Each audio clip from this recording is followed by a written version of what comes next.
Okay, so welcome back to What We Did. Um, Wait, scratch that. This is a Monday video, and we're gonna call this Mixed Up Mondays. We're doing this one just a little bit different because it's kind of gonna be a special little series here regarding my open heart surgery. Yes, that's right. I did say open heart surgery. It is, like I said, it's instead of what we did, it's going to be more like we did what?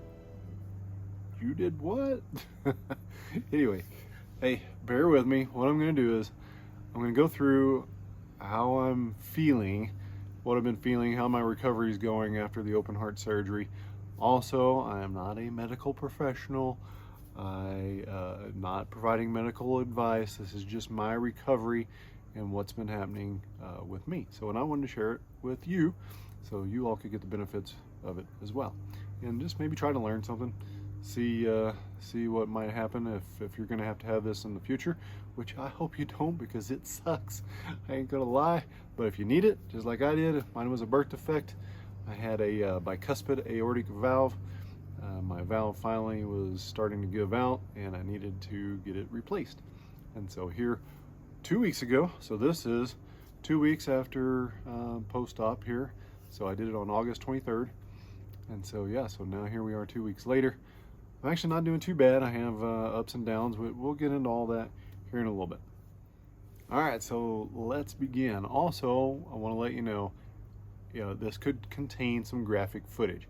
Everybody always wants to know, what's the scar look like? What's the scar look like? You wouldn't believe how many people have asked that question. So here you go. You don't want to watch, fast forward. So I'm gonna try to raise it up a little bit. Let you see. Look at my watch so I can see. Anyway.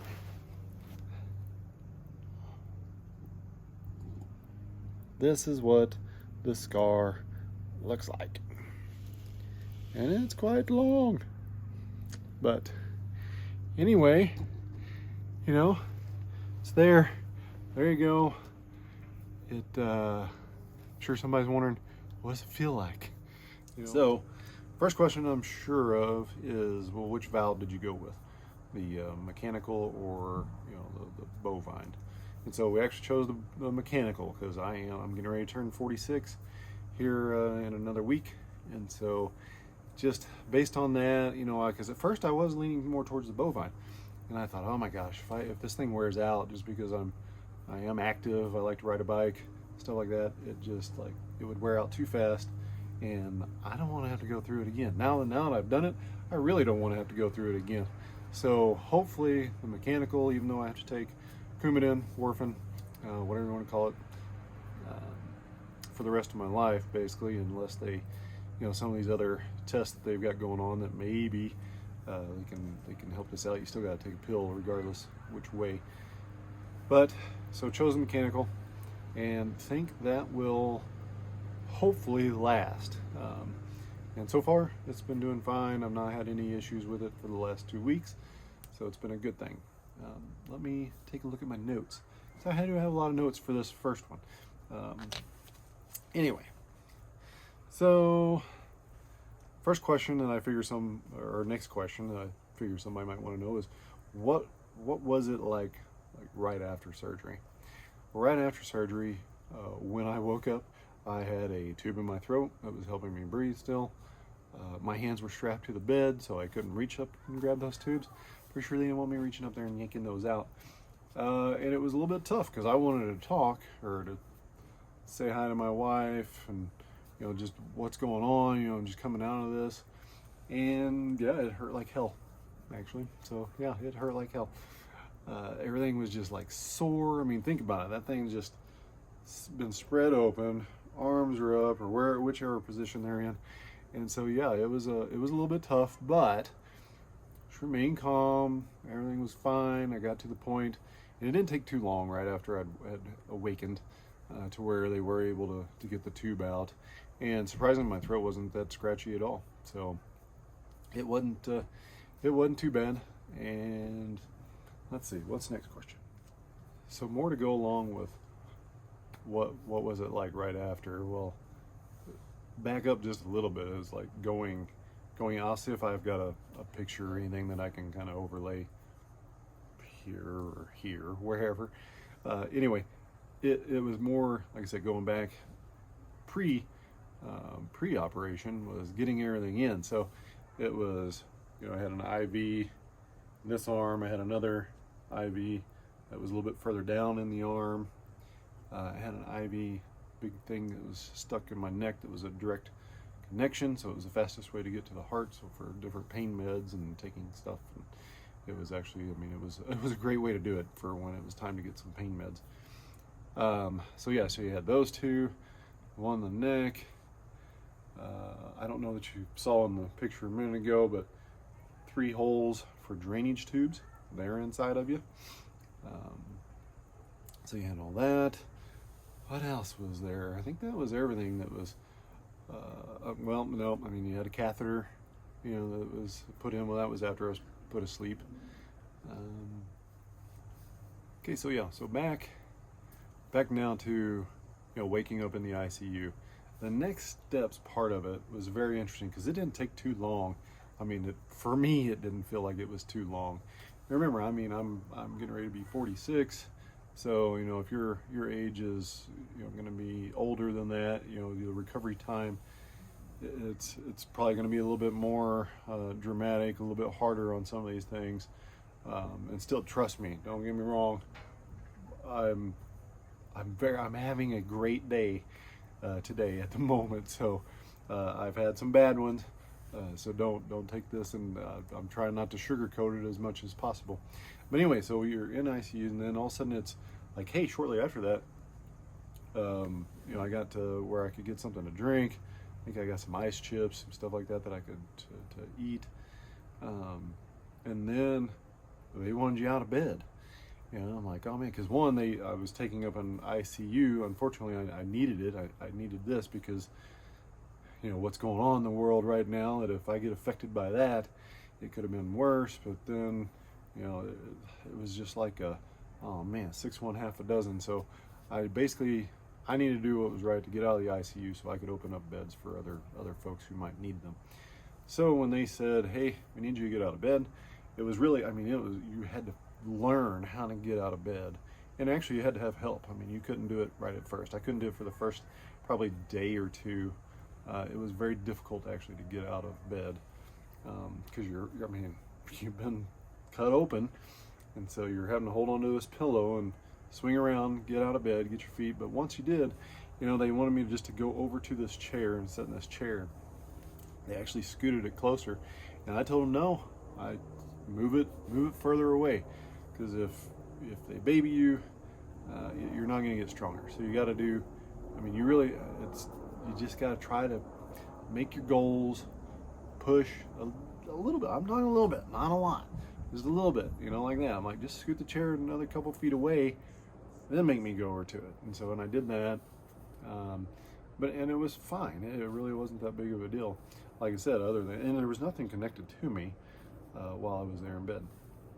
So that goes by a few hours, and then luckily get moved to another room and get into that room. And so now it's more of, hey, you got to get out of bed. Let's do a little do-si-do around the room.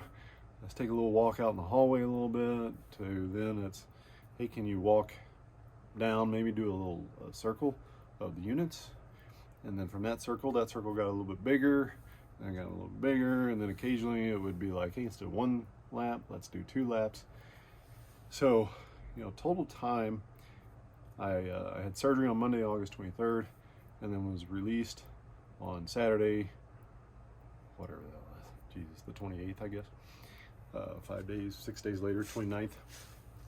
So, was only in the hospital, like I said, for 6 days there, 5 days. But it was just basically set yourself some goals, some little mini goals, and try to adhere to them. A little breathing machine. You got to suck air and keep it in between. I call it the incentivizer, incentivometer, or whatever the hell the thing is called, but incentivizer. Do that. I'm telling you that. That's what one of your best friends because it really helps to expand the chest. And then, I mean, it was hard. It sucked. I mean, before I went in, they said, here, try this, see what you can do. I sucked that thing all the way to the top, 4,000. That was the top number, 4,000. And literally, I think I could make it to like 1,500 when I got out. And so, or not when I got out, but once I got out of surgery and they made me do it, I got to like 1,500. But I'd set my bar on it a little bit higher, go a little bit higher, a little bit higher, a little bit higher. But here, let me get into some of the other items that somebody might be wanting to know about. Is like, what have you been experiencing since you've been home? So like I said, I went through the hospital. Actually, everything went real well in the hospital. And then when I got home, it seemed like some things started to change just a little bit. If it just got a little bit harder, or I don't know. But a few items that I had, one that came right out of the hospital was these 3 fingers, thumb first, second. Something happened with the nerves, and they still today, they're way better. For the first 3 days, I couldn't even feel them. I couldn't feel them at all for 3 days. Couldn't grab anything. I had to do everything left-handed. So all the tables, everything, whatever I needed to do, I had to do it left-handed for the first. And then one morning I woke up and could actually feel them. And I'm like, hey, I can finally feel them. But still, like now, if I stick them underneath cold water or hot water or something, it's like they're super sensitive. So that's a real weird one, but it's also tied to just how the nerves, it seems like, are repairing themselves. I've been along with the fingers, I had a sensation that went down into my foot, my right foot.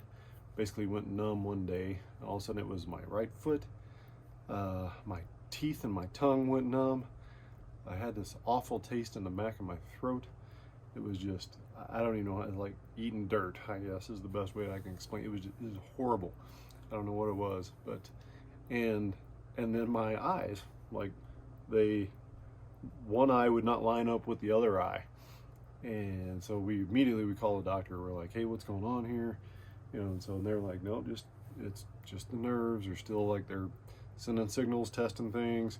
So just give it just a couple minutes here and see if it comes back. And it did. It only took 2, 3, 4 or 5 minutes, something like that. I think the eyes took the most to come back. And I've had issues in the past with some other stuff like this. So it's just like, don't freak out if things like this happen. Obviously this was a scarier one, so I would recommend that you call your doctor or your discharge, number, whatever it may be, and just talk to somebody there. This, I think, is actually our home health care for the time being. So yeah, so that was a weird one. I get ocular migraines every day. I used to get them, so it's the flashing of the eyes. A long time ago, I used to get them, and then diet seemed to take care of that. But now, after this surgery, I don't know if it's still the nerves that are doing something, but every day I get an ocular migraine. And so I've literally had one now. I've had 14 of them, one a day, it seems like, and I can't figure out what triggers them. Just one of those things, but we'll keep up on that one too. Let's see. I do get some slight fevers. Every now and then I'll get a fever. Something will trigger it. I assume it's just the body fighting its stuff, healing, just doing its natural course. And so most of the time I was just letting it run its course, do its thing. But I was just feeling so miserable.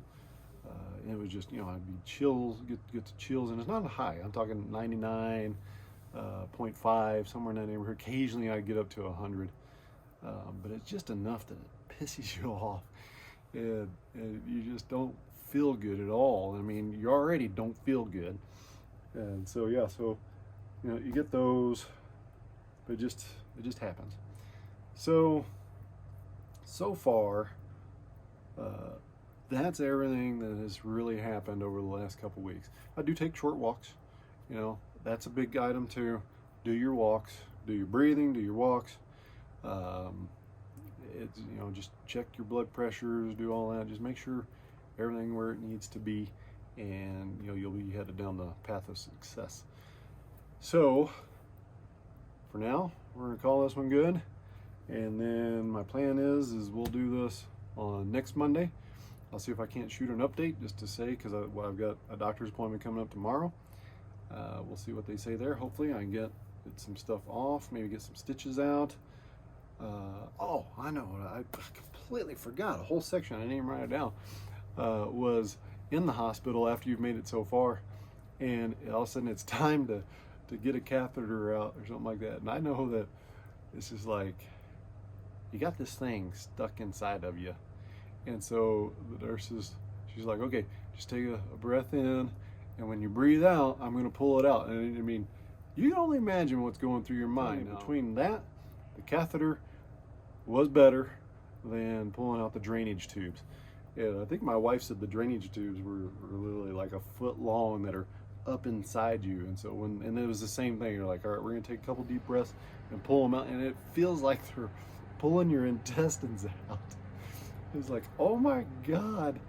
But it did feel so much better after getting the drainage tubes pulled out. It just like breathing got like way easier. So do what you can. Like I said, we'll revert back just a little bit. Do what you can to, make your goals, try to walk, eat, drink water, use the bathroom. I mean, once you can get some of these freedoms, it's like night and day difference, and it just does, it makes it a lot easier. So anyway, now back to where we were. We're gonna do this. I'm gonna try to do this once a week, every 2 weeks, something like that, just to kind of fill you in. For those of you who may be going to be going through this and you want to know what's happening afterwards, because there's not a lot out there regarding what's happening afterwards, here you go. And so feel free, put any questions in the comments sections, and I'll answer them as best as I can. All right, talk to you later. We'll see you on Mixed Up Mondays for next Monday on We Did What? And What We Did. All right, take care. Have a good night.